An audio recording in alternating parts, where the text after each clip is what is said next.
अरे guys confuse मत होइए, मैं टाइम ट्रैवल करके पास में नहीं आया हूं, ये प्रेजेंट की ही स्टोरी है।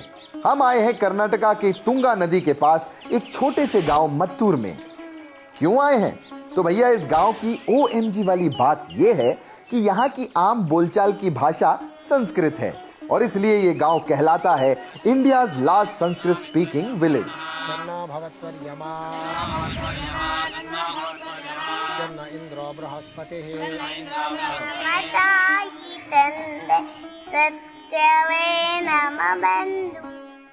जी हाँ, यहाँ के बच्चे बूढ़े जवान सब हैं संस्कृत लैंग्वेज के विद्वान। मैं वेद शास्त्रों का अध्ययन किया हूँ परंपरा से, मेरा पिता से, और अन्य लोगों को वेद शास्त्रों का संस्कृत का अध्यापन कराता हूँ। महाभारत रामायण काल में सब धर्म के लोग संस्कृत में बात करते थे, केवल ब्राह्मण के नहीं था।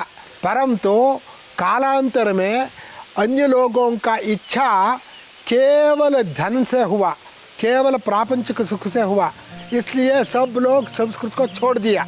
वाह! और इनका ऐसा करने के पीछे सिर्फ और सिर्फ एक ही मकसद है, वो है ह्यूमन हिस्ट्री की सबसे पुरानी नोन लैंग्वेजेस में से एक संस्कृत को बचा कर रखना। संस्कृत एक धर्म की भाषा नहीं, संस्कृत एक फिलॉसफी है। संस्कृत अध्ययन से प्रेम, विश्वास, दृढ़ निश्चय सब उत्पन्न होता है। बहुत प्रभावशाली है संस्कृत। संस्कृत को कई इंडियन लैंग्वेजेस की जननी माना जाता है। आपको पता है इंग्लिश वर्ड मैन संस्कृत शब्द मन्नू से डिराइव्ड है। इसी तरह चंपू से बना शैम्पू, घास से बना ग्रास। जी हाँ, ऐसे कई इंग्लिश वर्ड्स हैं जो संस्कृत से इवॉल्व हुए हैं। OMG मतलब लैंग्वेज के मामले में संस्कृत इंग्लिश की पप्पा है। दूसरी सिटी से भी कई पेरेंट्स अपने बच्चों को संस्कृत पढ़ने यहाँ भेजते हैं।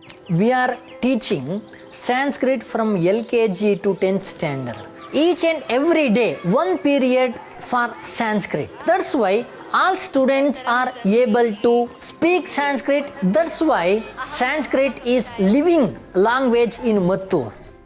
लेकिन अगर आप संस्कृत सीखना चाहते हैं और मेहनत करने को तैयार हैं, तो मत्तूर विलेज आएं और फ्री में सीखें। संस्कृत सीखने के लिए केवल 15-20 दिन चाहिए, परंतु उस पर नियम है इधर ही रहना, सदा संस्कृत में ही बोलना, संस्कृत को सुनना। जो विदेशी लोग हैं और हमारा देश के लोग हैं और विदेश में बसे हुए हमारा देश के लोग, उनको भी स्काइप में मैं निःशुल्क संस्कृत का अध्ययन कराता हूँ। क्या बात है गुरुजी, घर बैठे बैठे 20 दिनों में संस्कृत का ज्ञान। मत्तूर में ना ही कोई होटल है, ना ही कोई रेस्टोरेंट और ना ही कोई गेस्ट हाउस। यहाँ के लोग गेस्ट को अपने घरों में ठहराते हैं और घर का खाना सर्व करते हैं। मत्तूर के NRI भी अपने गांव की जड़ों से दूर नहीं हुए हैं। वो हर साल यहाँ आते हैं और अपने गांव की हेरिटेज और कल्चर से जुड़े रहना चाहते हैं। देखिए, यहाँ के लोग संस्कृत में बात करते हैं, इसका मतलब ये नहीं है कि आप इन्हें आदिकाल का समझें। यहाँ सभी मॉडर्न एमिनिटीज हैं। बच्चे मॉडर्न गैजेट्स यूज करते हैं। यहाँ वैदिक मंत्रों के उच्चारण की गूंज भी है और 21वीं सेंचुरी की सारी फैसिलिटीज भी। संस्कृत एक खुली सोच की भाषा है, जिस सोच को इस गांव के लोग युगों तक बरकरार रखना चाहते हैं। संस्कृत भाषा को 21वीं सेंचुरी में भी बनाए रखने का जो एफर्ट इन लोगों ने किया है, सच में उसकी जितनी सराहना की जाए उतनी कम है।